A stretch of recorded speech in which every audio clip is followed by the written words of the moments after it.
Hello বন্ধুরা, তোমরা কেমন আছো? আশা করি সকলে ভালো আছো আর আমিও ভালো আছি। সকালবেলার টিফিন দিয়ে আজকের ব্লগটা শুরু করলাম তোমাদেরকে সঙ্গে নিয়ে। আর আমার ব্লগে সবাইকে স্বাগত জানাই।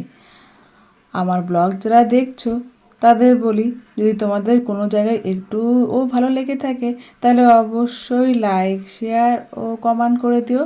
আর যারা নতুন বন্ধু আছে তাদেরকেও বলছি, তোমাদের যদি কোনো একটা অংশ ভালো লাগে তবে অবশ্যই কমেন্ট ও সাবস্ক্রাইব করে দিও। আর সকালবেলা রান্নাঘরে যখন আমি কাজ করছিলাম, এই টিফিনটা বানাচ্ছিলাম, মেয়ে তো ঘুম থেকে তুলে দিয়েছি এর আগেই। আর ও ঘুম থেকে উঠে দুষ্টুমি শুরু করেছে। দুষ্টুমিটা কি, ওর যে জলের বোতল থাকে যেখান থেকে জল খায়, সেখান থেকে জল মুখ দিয়ে টেনে বার করে বিছানায় ফেলছে। বেশ খানিকটা জায়গায় ভিজে গেছে, তাই বেড কাভারটা চেঞ্জ করে নিলাম। তবে বেড কাভারটা চেঞ্জ করতেও হতো, এমনি বেশ কদিন হয়ে গেছে পেতেছি, বেশ সাদা বেড কাভার তো নোংরা হয়ে গেছে। তো ভাবছি আবার একটা সাদা বেড কাভার পাতবো। সাদাটা তো আমার সবসময় প্রিয়, সাদাটা ভীষণ ভালো লাগে। আর তারপরেই বাদবাকি মেয়েকে খাইয়ে আর কাজবাজগুলো করব। তো আমরা সংসারটা যখন শুরু করি তখন এই সংসারটা যেমন একা শুরু করতে পারি না, দুজন দুজনকে ছাড়া, তাহলে সংসারের কাজ শুধু একার কেন? হ্যাঁ, বলতে পারো তোমরা যে একজন ঘর সামলাবে আরেকজন বাইরে। এখন আধুনিক যুগে সেটা মেয়েও হতে পারে আবার ছেলেও, কিন্তু ব্যাপারটা ছেলে বা মেয়েকে নিয়ে নয়, ব্যাপারটা হলো ঘর আর বাইরে সামলানো নিয়ে। ঘরে যে কাজ করবে সে কিন্তু তার কাজের মূল্য পায় না, কারণটা হলো অর্থ। তার কারণ ঘরে কাজ করে অর্থ ইনকাম করা হয় না, কিন্তু যে বাইরে কাজ করে তার অর্থ উপার্জন হয়, সেই কারণে গুরুত্বটা তার বেশি। কিন্তু ভেবে দেখো, সে কিন্তু 8 ঘন্টা কাজ করে বা কাজ করে বাইরে থেকে বাড়ি আসছে। আর আমাদের মতো যারা সংসার বা গৃহিণী, তারা কিন্তু 24 ঘন্টা কাজ করে। 24 ঘন্টা বলছি কারণ সে ঘুমিয়েও জেগে থাকে। যেমন রাতে ঘুমোতে ঘুমোতে ভাবে সকালে কি কাজ আছে, কি রান্না হবে, ছেলেকে ঠিক কোন চ্যাপ্টারটা পড়াতে হবে, মেয়ের রাতের হিসুর কাঁথা পাল্টাতে হবে, আরও হাজারো চিন্তা। আর যদি ঘরের লোকটা কাজের সূত্রে বাইরে থাকে তাহলে তো আর কোনো কথাই নেই, আরও কাজ, আরও চিন্তা। তোমাদের সঙ্গে গল্প করতে করে দেখো আমার বেড কাভারটা চেঞ্জ করা হয়ে গেছে। আর সাদা পাতলে কিন্তু সুন্দরই লাগে, একদম চকচক করছে দেখে। তবে ওই 3 দিন তারপর তো আবার চেঞ্জ করতে হবে। আর তোমাদের সঙ্গে কথা বলতে বলতে কিন্তু আমি যে জায়গাটা ভিজেছিল সেটা আয়রন দিয়ে কিন্তু শুকিয়ে নিয়েছি। আর আমার ছেলে মেয়ে যখন ছোট ছিল তখন কিন্তু ওরা টয়লেট করলে কোথাও বা জল ফেললে আমি কিন্তু আয়রন দিয়ে সেই জায়গাটা শুকিয়ে নিই। আর তারপরে একটা ভেজা ন্যাকড়া দিয়ে আয়রনটা মুছে নিই। এতে কি হয় দেখবে, সেই জায়গাটা ওরম স্যাঁতসেঁতে ভিজে থাকে না, আর শুকিয়েও যায়, আর সুবিধাও হয়। আর মাঝে সাথে তো আমি তোষকগুলো রোদ্দুরেই দিই। রোদ্দুরে দিলে দেখবে বেশ তোষকগুলো বেশ গরম হয়ে ফুলে যায়, ধুলোবালি একটু ঝেড়ে নেই, আর ফাঙ্গালসও হতে পারে না। আর আমার তো টিফিন আগেই করা হয়ে গেছিলো, এদিকে আমি সবাইকে খেতে দেবো এখন। আর দেখো, ছোলার ডালটা করেছিলাম আজকে প্রেশার কুকারে, সিটি দিয়েছিলাম 6টা, কিন্তু কেন জানি না ডালটা গলেনি। তো সেই কারণে আবার ফোড়ন দিয়ে ওই প্রেশার কুকারেই আবার ডালটা বসিয়ে দিয়েছি, তো হয়ে গেছে। খেতে খুব একটা খারাপ হয়নি। তার মানে কড়াইতে আজকে আর ডালটা রান্না করে নিয়ে একবারে প্রেশার কুকারেই করেছি। আর নারকেল দিয়ে করলে না ছোলার ডালটা স্বাদটা অনেক ভালো হয়, খেতেও ভালো লাগে। তো বলছিলাম কি, যে আমাদের যারা বাইরে কাজ করে আর যারা ঘরে কাজ করে তাদের গুরুত্বটা। তো দিন শেষে যখন যে বাইরে কাজ করে তখন ঘরে আসে, তো দুজন দুজনকে সাহায্য করা উচিত। যেমন ধরো বাইরে যে কাজ করছে বা অফিস থেকে ফিরে এসে আসছে, তাকে তাড়াতাড়ি করে 1 গ্লাস জল দেওয়া বা চা বানিয়ে দেওয়া বা তাকে একটু খেতে দেওয়া। আবার যেমন যে বাইরে থেকে কাজ করে ঘরে ফিরছে, তারও ভাবা উচিত যে যে ঘরে কাজ করতে সে তো বসে নেই, তো রাতের রান্না সাহায্য করা বা ছেলে মেয়েদের পড়ানো, বা সেটা না পারলেও তার সাথে সাথে বসে তো থাকা যায়, তার সাথে সাথ দেওয়া, এই আর কি। এই যে একটা ঘরের গৃহিণী কি সব সময় তার দায়িত্ব থাকবে তার 3 বেলার খাবার পরিপাটি করে গুছিয়ে অপর প্রান্তের মানুষটা বা মানুষগুলোর মুখে খাবার তুলে ধরা।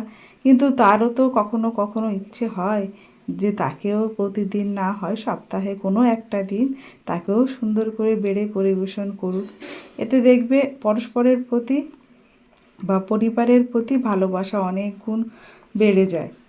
কিন্তু আমাদের পুরুষতান্ত্রিক সমাজে বাইরে কোনো ছেলে কাজ করলে ঘরে এসে রেস্ট নেওয়া, টিভি দেখা, ফোন ঘাঁটা বা বন্ধুদের সঙ্গে আড্ডা দিতে চায়।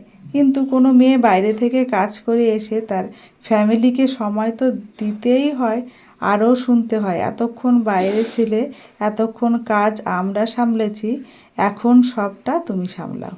সেই মেয়েটা কিন্তু সবসময় একটা হীনমন্যতা কাজ করে, কারণ তার ফ্যামিলিকে সে সময় দিতে পারছে না। তার উপর ছেলে মেয়ে যদি ছোট হয় তো কথাই নেই। কিন্তু সবারই বোঝা উচিত যে সংসারটা যেহেতু কোনো মেয়ের একার নয়, একা শুরু করা যায় না, তাকে নিয়ে আসা হয়েছে একটা সংসারেই, তেমনি কাজগুলো তার একার নয়। তাই সবাই যদি হাতে হাত লাগিয়ে কাজ করে মিলেমিশে চললে দেখবে সংসারটা অনেক সুখের হবে। দুজন দুজনকে বুঝলে সংসারটা আর কোনো ঝামেলাই থাকে না। সংসার শুরুর আগে ছেলে মেয়ে দুজনের জীবনে কিন্তু আলাদা, এবং দুজন আলাদা জায়গায় থেকে আসে। তাই গুরুত্বটা সবসময় যে পরিবেশ থেকে এসছি বা দুজনে যখন সংসার করছি, তো বোঝাপড়ার দায়িত্বটাও দুজনের। তাই গুরুত্বটা টাকার নয়, কাজের। যে বাইরে কাজ করে তার যে ঘরে কাজ করে আর যে ঘরের কাজ করে, দুটোরই গুরুত্ব আছে, একে অপরের পরিপূরক। যেমন একজন বাইরে না গেলে টাকা আসবে না, আর একজন ঘর না সামলালে ঘরটা টিকবে না। তাই কারো কাজ বা কোনো কাজ ছোট করে না দেখে একে অপরকে সাহায্য করলে দেখবে সংসারে সুখ, শান্তি, সমৃদ্ধি, বোঝাপড়া সব কিছু অনেক গুণ বেড়ে যায়। তোমাদের সঙ্গে গল্প করতে করতে আমার সব কাজ হয়ে গেছে। জামাকাপড় মেলা, তোলা, তারপর রান্না করা, স্নান, পুজো দেওয়া, ছেলে মেয়েকে খাওয়ানো, মেয়ে ঘুমিয়ে গেছে। তারপর আমি এসেছি এই চিমনি পরিষ্কার করতে। অনেক দিন ধরেই ভাবছি করব, কিন্তু আর সময়ের সঙ্গে পেরে উঠছি না। আর খাওয়া দাওয়ার পরে না আর ইচ্ছা করে না অন্য কোনো কাজ করতে, তখন মনে হয় একটু রেস্ট নেই। কিন্তু দেখলাম আর আজকে পরিষ্কার না করলে আর হবেই না, তার কারণ তেলটা পুরো ভরে গেছে, সেটা তো পরিষ্কার করতেই হবে। আর এটা কিন্তু আমি তারপিন তেল দিয়ে পরিষ্কার করছি। আমি যারা চিমনি পরিষ্কার করে ওদের দেখেছি কেরোসিন তেল দিয়ে পরিষ্কার করতে, তারপর থেকেই আমি এই তারপিন তেল দিয়ে পরিষ্কার করি। তার কারণ তারপিন তেল আর কেরোসিন তেল প্রায় একই। আমার কাছে কেরোসিন তেল ছিল না, তাই তারপিন তেলটা দিয়েই পরিষ্কার করছি। আর আর এটা দিয়ে দেখো কেমন তেল চিটে ওঠে। তেল দিয়ে সাবান দিয়ে বা ঘষলেও ওটা দেখবে সাবানের তেলটা যেতে চায় না, কিন্তু এই কেরোসিন তেল দিয়ে বা তারপিন তেল দিয়ে মুছলে একদম চকচকে হয়ে যায়। আর যে পেছনের দেওয়ালটা, এটাও মুছি কিন্তু একটা কেমন দাগ থেকে যায়, তো ওটাও মুছে নিলে বেশ দেওয়ালটা চকচক করে। তো তোমাদের মনে হয় রান্নাঘরের যে জায়গাটা রান্না করতে করতে তেল মানে তেল তেল হয়ে গেছে, সেই জায়গাটা পরিষ্কার করার জন্য অ্যাপ্লাই করে দেখতে পারো যে কোনো তেল, মানে যে কোনো তেল না, মানে তারপিন তেল বা কেরোসিন তেল। দেখবে সুন্দর পরিষ্কার হয়ে গেছে, একটুও তেল থাকবে না। ওই তেলের সঙ্গে সবটুকু দেখবে তেল চিটে উঠে আসবে। আর যে টাইলসগুলোর মাঝখানে কেমন সাদা সাদা সাদা জায়গাটা হলদেটে হয়ে যায়, সেই জায়গাগুলো বেশ ক্লিন হয়ে পরিষ্কার হয়ে যায় তেল দিয়ে মুছলে। তো আজকে বেশ গরমও ছিল, বেশ কষ্টও হচ্ছিল। আর এই চিমনি মাসে মনে হয় 2বার পরিষ্কার করলে ভালো হয়, 1 মাস তো যায়ই না, তারপরে সেই তেলটা পুরো ভরে টপকাতে থাকে। তো যাই হোক, আমার কথা বলতে বলতে প্রায় পরিষ্কারও হয়ে গেছে। আর পরিষ্কার করার পরে কিন্তু মনটাও ভালো লাগে যে আবার 15 দিন বা 3 সপ্তাহ রেস্ট, মানে এই চিমনি পরিষ্কার করার থেকে। আর এইগুলো কিন্তু বাড়তি কাজ, সংসারে কাজের শেষ নেই, একটা কাজ শেষ হয় আর একটা কাজ মাথায় ঘোরে। আর এই যে কাজ করার পরে বিকেলবেলা একটু রেস্ট নেওয়া, শরীরের কী যে আরাম। সকালে ঘুম থেকে উঠে তো আর বিছানায় যাওয়া হয় না, এই যে বিকেলবেলা।